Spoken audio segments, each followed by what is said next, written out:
My guest is the founder of Breakthrough Play. He is a self-proclaimed creativity catalyst with nearly a decade of experience as a performer in improv theater. After experiencing burnout in his pursuit for success and happiness, he realized that what was missing was play. He now helps professionals reach their breakthrough moment while playing and having a great time. My guest is Gary Ware. I'm Aiden Nepom, and this is the Changed Podcast.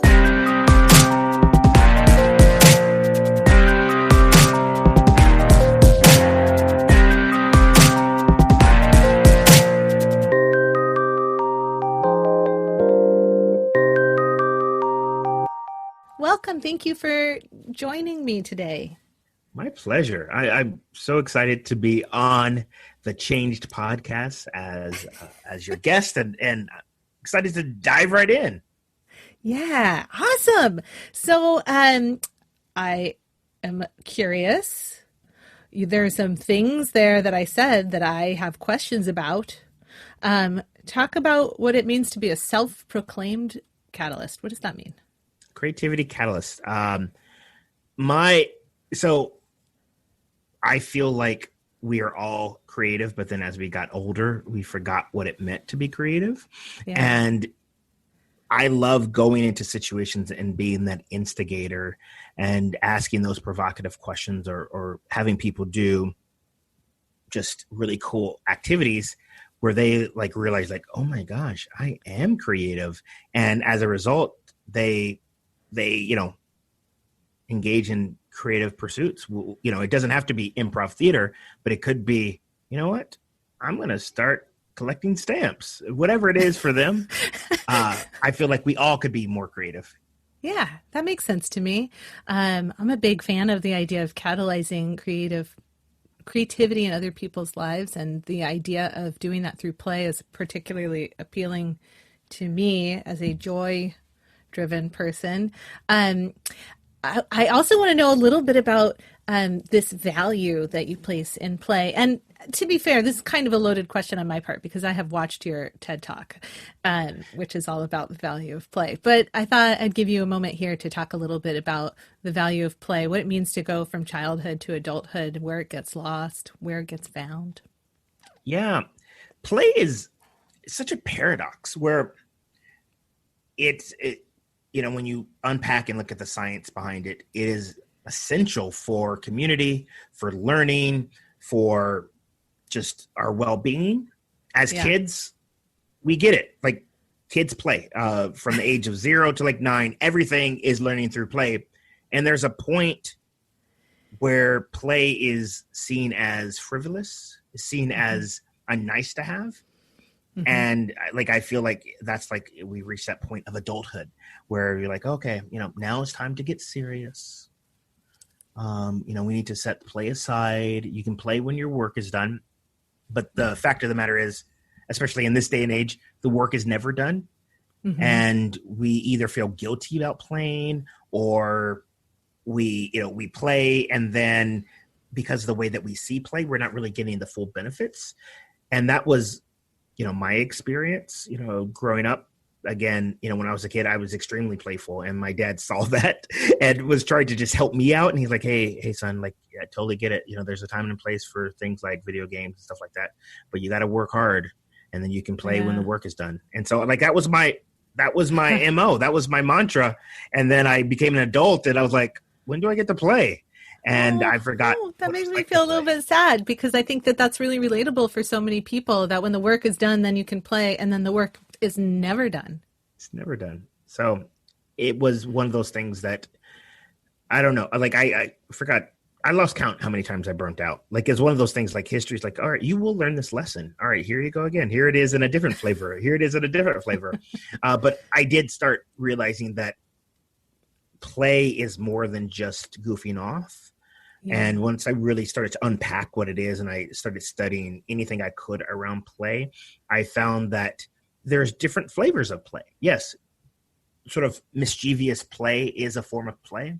Sports is a form of play.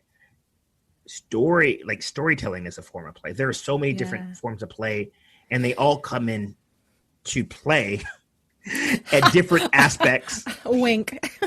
Wink. So here's the question that comes to mind just in relationship to this podcast, which is all about how people approach and experience change. What are your thoughts about the relationship between change and play? Change, it's interesting. So just thinking about change, most people have a problem with it if you think about it. Like they think like, uh-oh, change is coming. Like, you get set in your ways and it feels comfortable. It's like a old worn jacket. You're like, oh, things are good. And then what? I have to do something different. And so it's scary. But the interesting thing is when you approach things from a playful mindset, change becomes more exciting and more accessible.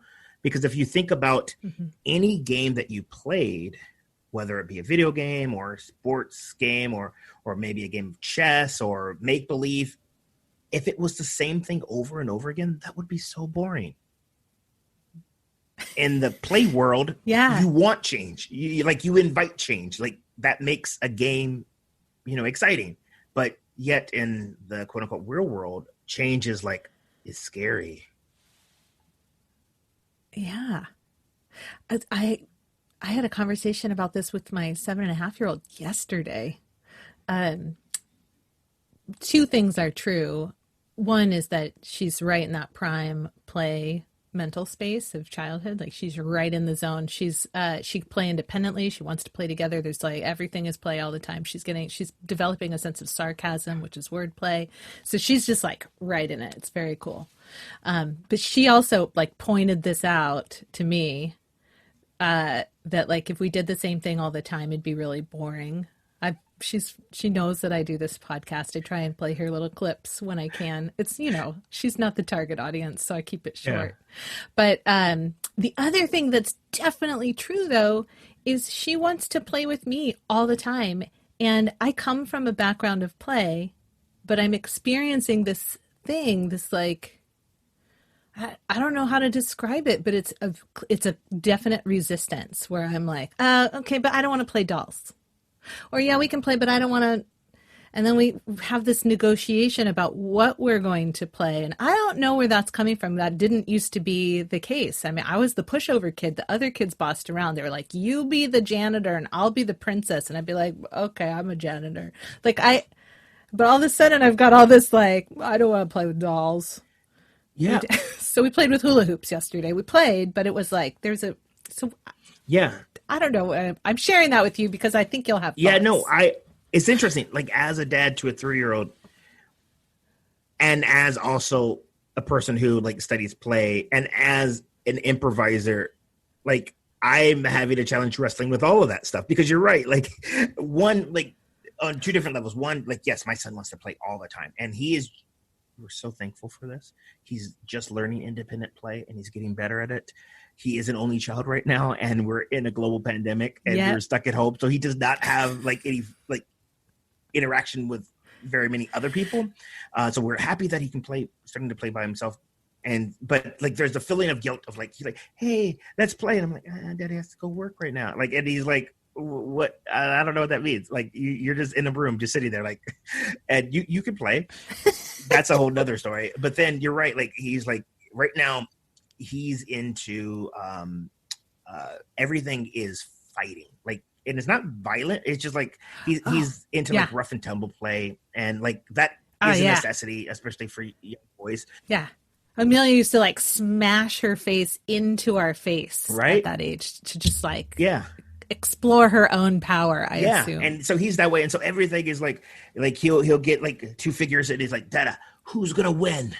And then so now we're wagering or something. What's going on? And then he does the little fight. He's like, he won, you lost. And then so that's the thing that he's playing all the time. But I think he's into it. I'm like, can we play something else? And I was like, man, I'm denying my son. I'm not yes-anding him at all. So but yeah, I don't know where that comes from, to be honest. I wish I did.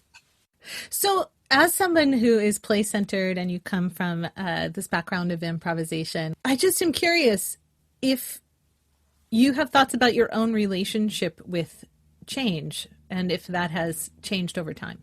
Yes. So I feel like my background in improvisation has helped me process change because I feel like there's different types of change. There is And I believe you had mentioned this too in your previous episode where you said, yeah, we get bored or something and then we want to switch it up every now and then. And that is like change that we can control. And so like we invite that and it's exciting. But then there's the change that comes unexpected.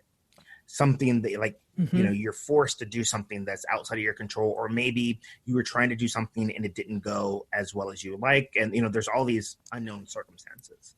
And that is where, you know, there's a lot of disappointment or maybe fear. There's all these emotions, complex emotions that come up. And I feel like studying improv and performing improv and doing improv, it didn't make it in some respects any easier. It still hurts. It's like there's still like all those emotions and stuff.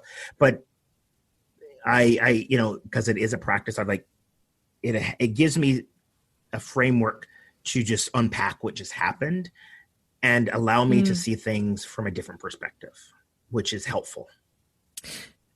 What do you mean by unpack what's happened? Like, is there a process, or can you tell me a little more about that? So I was, you know, with all that's going on with the global pandemic and things are changing. It seems like every day. In the beginning, when all of my clients basically put on hold indefinitely or canceled projects, and then theaters were closing. So the thing that I love to do more than anything in person was not a thing. Like there was this feeling of remorse. There was like just, you know, a feeling of loss, confusion, frustration.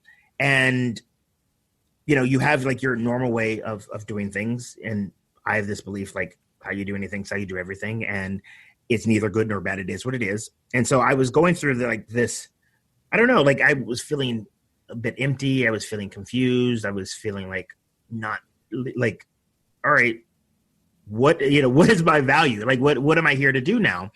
And then I just had a brief moment of just like, all right, going back to the book of improv, because some people say improv is a religion. I'm not going to disagree. I feel super uncomfortable with that though, because I don't even go to synagogue. Right. Yeah. So, you know, so treating improv like my religion, that just I know. feels very... Yeah. So yeah, I know, right? Like they very like, you know what? So nonetheless, it was just more of like a wisdom, a guidance map, a compass. But I was thinking, I was saying, all right, what if this was a scene? How would I respond in that regard? And, you know, the whole saying of you need to play the scene that you're in. And by just saying that out loud, it just gave me a little bit more clarity. Again, it didn't change what was going on in the world, but I feel like when you have your mindset on something and then you get this abrupt sort of jarring, like sort of thing that comes out of left field, it's hard to let go of that sometimes. And you need some language, you need just a practice to help you process that. And that was something that in that moment, like I said, like it almost took me out of the situation, and I allowed myself to look at it from like another like angle. And I was like, oh, all right, well, if this was an improv scene and this is what's happening, like I just have to let that go. And I just have to just sort of play with this. And, you know, what could that next step be? How can I discover? Like, nice. And so that was just something, again, it just gave me a few tools at my disposal, which, you know, it helped me calm down a little bit and be a little bit more rational. Yeah. That's great. Thank you. Well, I invited you onto the Changed podcast because you tell stories as part of the work that you do. And so I thought perhaps you might have a story to share. And so I would like to invite you at this time, Gary. Will you share a story with us about a pivotal moment in your own life, please? Yes. To set the stage, facilitating improv and doing all of these, team building and sort of stuff was always like, I guess you can call me selfish. I learned all of this in service of whatever team I was on. I never thought, like in my wildest dreams, that what I'm doing now is what I would be doing. I, thought, well, my path is in marketing because that's what I was trained in. That's what I went to school for. And I found myself on my career path of running a digital marketing agency. I was a co-founder, had business partners, and everything was going great. We're about 3 years into the business, and all of this stuff that I was doing with play and team building, again, was all in service of that team and growing that team. And yes, I did still perform and I facilitated stuff on the side, but that was just like a hobby. And the business got a little bit rough, as businesses do. And, we lost some clients and it was a little bit shaky. And at that time, I was now a father, and my son Garrett was almost 1. And what ended up happening was I was leading a retreat in Nicaragua where, we brought some people out there and we did a service project. We worked with a charter school out there and we taught some improv games and we did some other stuff. And it was like a play adventure retreat. And again, this was just like my little fun side project. And it was the last day there. And I was looking at the sunset. We were going to go home the next day and I was like, man, my life is good. I have a job that pays pretty well. It supports me and my family, and it allows me to do this. And I felt like a sense of harmony. So much so that I got it tattooed on my arm. I got harmony tattooed on my arm. And you might be thinking, like, why harmony? Well, because on the other arm I had chaos tattooed, and I feel like I needed balance. So I was in a very chaotic time. When I was in college, I know, like, looking back, that was not chaos, but nonetheless, I got chaos, and I was like, yeah, I feel like this is life. Like, you have a period of chaos and then you have harmony. Like, you can't have one without the other. And I was like, I felt very at peace. Well, that didn't last very long. I got back from that trip, and it was my Monday check-in with my co-founder, and he basically broke up with me. He said, he said, I think we should go our separate ways. And he had like my buyout check, and he gave it to me. And I was like stunned. Again, came out of left field, had no idea that was coming. And I didn't even know that was a possibility, that can happen that way. But, he had the majority share in the company. It's all good. Well, it is what it is. Things got worse. 2 hours after that conversation, so I told my wife, I said, so Anthony essentially kicked me out of the company. I have, my little buyout check. It's not that much. We weren't a super successful company, and that was never the goal. The goal was to create a lifestyle business that allowed us to live, our lives. Anyways, 2 hours after that meeting, we get a call from my landlord. We had been renting a house, and he basically said, sorry, I have to sell the house that you've been renting for the last 3 years. Wow. You have about a month. Oof. Yeah. Oh my And gosh. my son it was 9 days before his first birthday. And my wife is not working. And I just lost my job. And we are about to not have a place to live. And so I'm at a loss of like, what do I do? I thought like, well, I guess I just get another job. Because it was interesting because taking that leap and jumping into business with my business partner, I was really scared at that moment. And this mentor of mine, his name is Peter Shankman.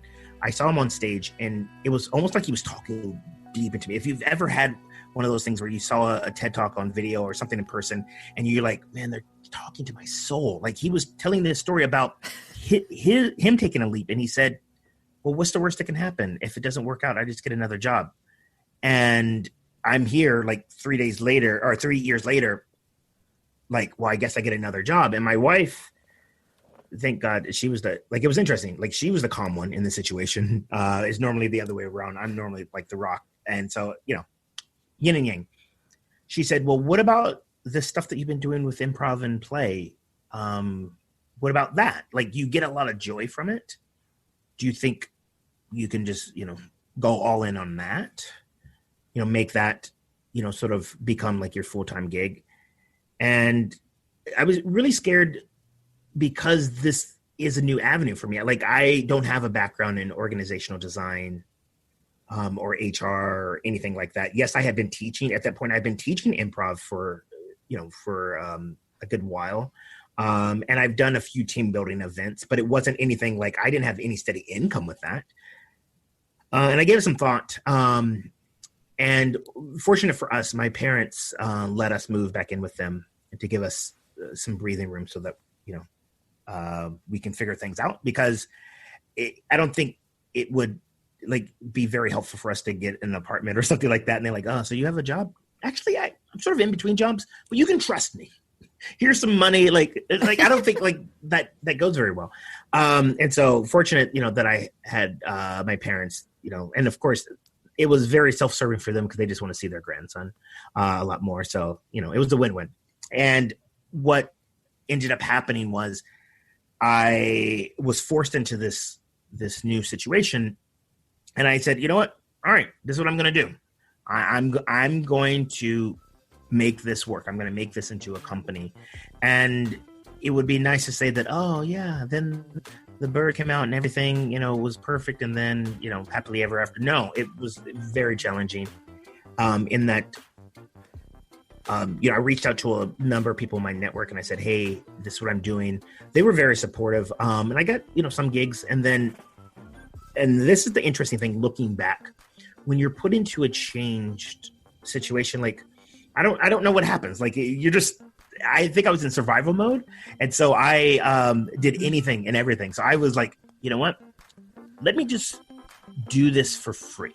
Like I went and I called it a complimentary recess. And I did a mini session, like a lunch and learn, 45 minutes. And I live in San Diego. So I just went to as many companies as I could. And I said, look, my gift to you, if you like it and you see an opportunity for us to work together, that would be awesome. Or if you know someone who can utilize it, if you can give me a recommendation or referral, that would be awesome. If not, it's all good. And that was the catalyst of me starting to do it full time, because the work that we do in improv, especially if you're bringing it to other contexts, like, companies and aligning it with sort of soft skills and stuff like that, sometimes it's hard to explain, and it's better experienced. Yeah. And so that was the that was the change that put me on this path where we're having a conversation today. Wow. Thank you. So I just want to take a moment to acknowledge that day had to be just so intense, to first lose your business and then lose your house in one day. And the thing is like, hearing that, I'm like, gosh, that's terrible and so unusual, but I bet it's not unusual. I feel like there's a reason we have the expression, when it rains, it pours. How much time did you give yourself to grieve? None. And so it came back to be like, there was none. And so, cause it was almost like, that's why I said, like, when you get into that survival mode, like, you just go all in. And it wasn't until maybe 6 months later that I had this, it was like a breakdown, like, where I'm like, cause I didn't grieve what was happening. And then I found myself trying, like, I was like sort of like stuck in the business of like, all right, what's next? And then like I realized, I said, wow, I didn't have any time to like reflect on what happened. And then in that moment, like, I just sort of like, just, you have one of these like sort of ugly cries, and you're just like, oh my God, this is like, what am I doing? Did I even do the right thing? Like, what just happened with that business? Like, was it me? Like, and it was all those things. And so like, then like I, sort of let that go, and I felt a lot better, but I didn't have any time to grieve, just because it was like fight or flight. Like, it was like all in, like because my wife, like I said, my wife wasn't working. We had agreed that she was going to stay home with our son Garrett, and we had to move. So like there was like no grieving time, and I think if things were different, I don't know, like would I have time to like sort of process all of that? I don't know. Yeah, I don't know, but it feels very familiar. There have been, of course, similar kinds of moments in my own life.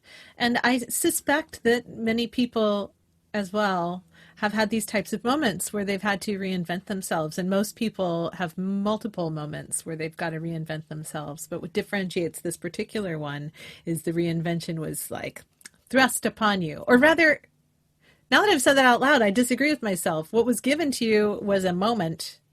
You chose to reinvent yourself instead of choosing to find a new way to do what you were already doing, which is a kind of reinvention, but it's also different. Yeah. It was almost like, because you're absolutely right in that was the opportunity, like, all right, cool, this is what I'm going into, because I could have just said, oh, I'm just going to go find another job.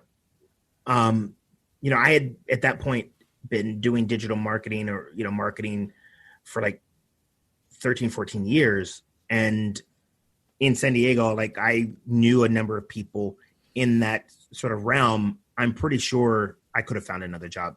And it was almost like, I like to use the analogy of when you have a GPS and you make the wrong turn, the GPS doesn't just say, all right, we're done. It just says recalculating. And interesting thing, this is where it gets very sort of creepy, is that when I was younger, I always wanted to be a teacher. I wanted to be a music teacher specifically. And then I graduated high school and then started university, and I was going to study music. And then someone said, well, you're not going to be able to make any money doing that. And you're cutting arts from school, so you might not even be a music teacher. And so in that moment, I like sort of pivoted. Well, I'm like, oh, well, all right. Well, and at the time, like I liked sort of web design. Again, in saying this is the first time I'm starting to see a correlation of how I act. So I was in a band and I was doing our websites. Like I was like, and this is like in Paint and like sort of GeoCities, if anyone like remembers stuff like that. Oh yeah. Oh wow. GeoCities. Now we're really taking it back. And so I said, I want to do that then. So then I like transitioned and I said, all right. And I went to the Art Institute but it was almost like I had originally set a GPS that, well, you want to be a teacher.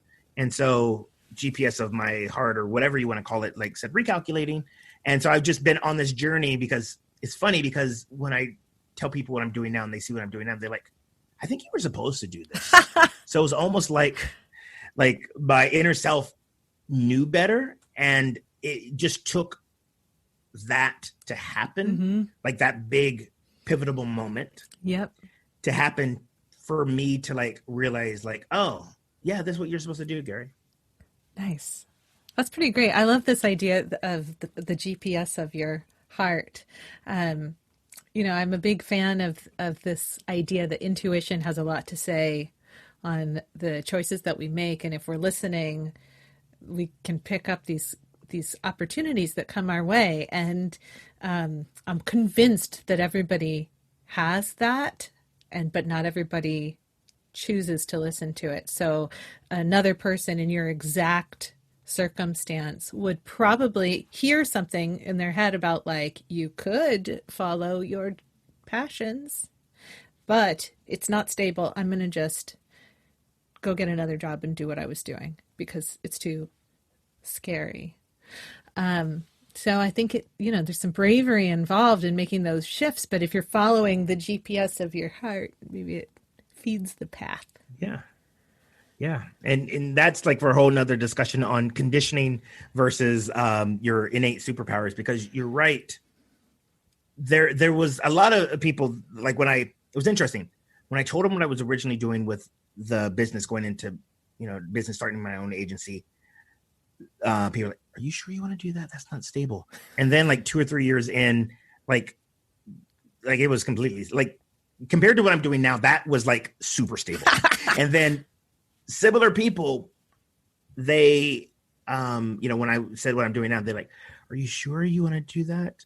That's very scary. And because we've been conditioned, like stability, like these are things that are important. This is not stable. Like you're a dad. Like, is that responsible? Like all these things. But one of the things that I think about, like my why, we all hear, that thing is that I would hate for say I didn't do this, Yeah. and say I just heard it, but chose to ignore it. And I went and got another job, but deep down inside, like I knew that that's what I needed to do. Yeah. And my son wanted to follow his dreams. And I said, follow your dreams. I feel like I would be lying. Yeah. It's like you want to lead by example for the people you care about. Sure. Yeah. And it hasn't been easy. And it's one of those things where I feel like it is getting easier, but I feel more fulfilled. And I can only say that now on the other side of it, because I know there are many moments where I'm like, still second guessing myself. I'm like, is this it? Is this it? And I feel like it's the story of Hansel and Gretel. Mm-hmm. And you know how they got lost in the forest and they were trying to find their way back home, and the way that they set up so that they can find their way back home were the breadcrumbs. And I feel like every time I feel like I was at that moment where I'm like, maybe I should go get another job, something would happen. Like either I would do like a session, it would be so transformational for them and for me. I would say, oh, there's that breadcrumb. You're still on the right path. It would be something like that. That would just be like, keep going, Gary. You're good. I love that. It's like, I feel like I want a bumper sticker that says, look for the breadcrumbs. Keep looking for the breadcrumbs. You're doing okay, or you're on the right path. Look for the breadcrumbs. If you do make those stickers and end up putting them on your website for sale, just ping me. I'll buy one. Cool. Yeah. And I'll give you some royalties. So thank you for the idea. I appreciate that. Sweet. Awesome. If you were going to give people a piece of wisdom to carry with them in how they think about these pivotal moments in their own lives, what would you say? I would say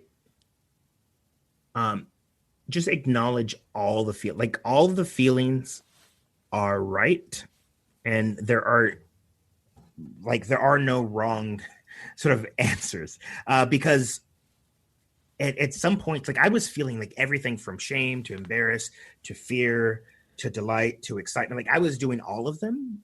And I think in some points, that's why like I feel like I had a breakdown like 6 months later. Like I didn't acknowledge what was happening in the moment. And maybe that was just, again, that sort of like adrenaline, like you got to do this. But if you have a pivotal moment, and they talk about this like in meditation, like is that, what happens, and just acknowledge what you're feeling. Like it is what it is. It's neither, like, I like to say, come from a place of non-judgment awareness. It's neither good nor bad.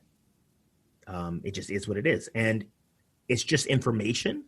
And hopefully that information can help continue to guide you. I love that. Yeah, I love that lots. I also really loved your thoughts about play the scene you're in. I think that's a really helpful frame, from the book of improv, as it were.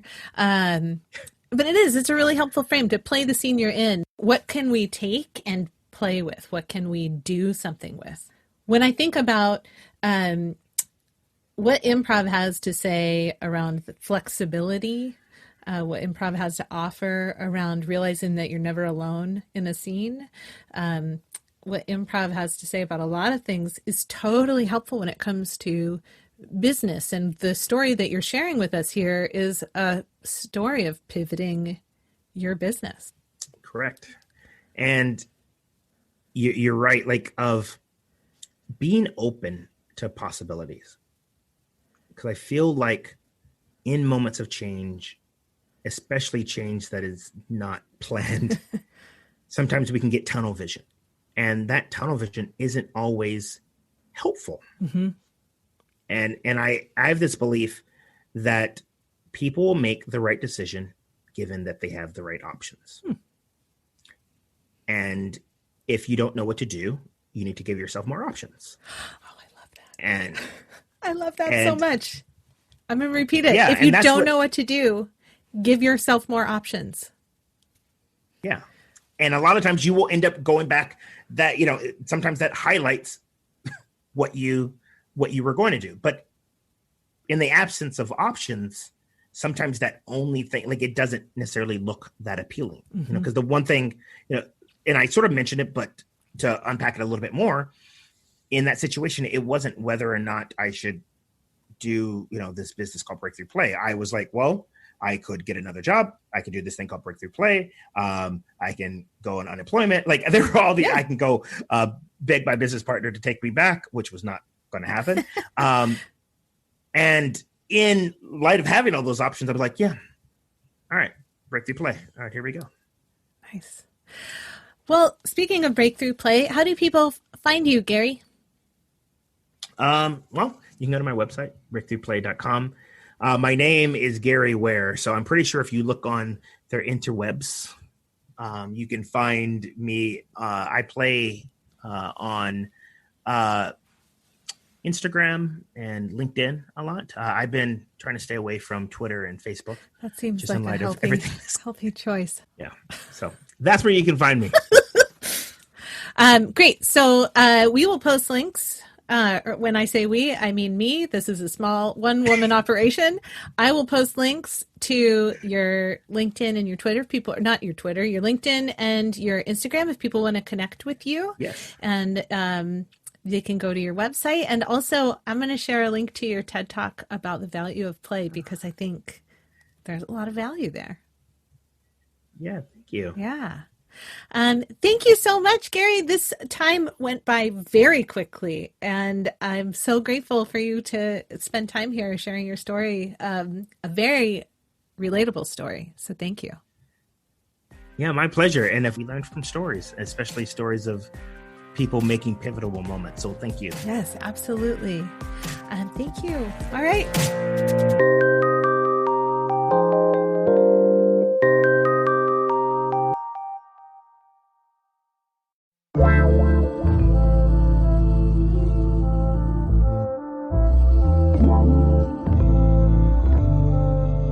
In the middle of June 2009, I was between flights on my way to visit my family for some much-needed vacation when I got the call that the software company I was working for was gutting the creative department. And unfortunately, my job was one of the ones getting chopped.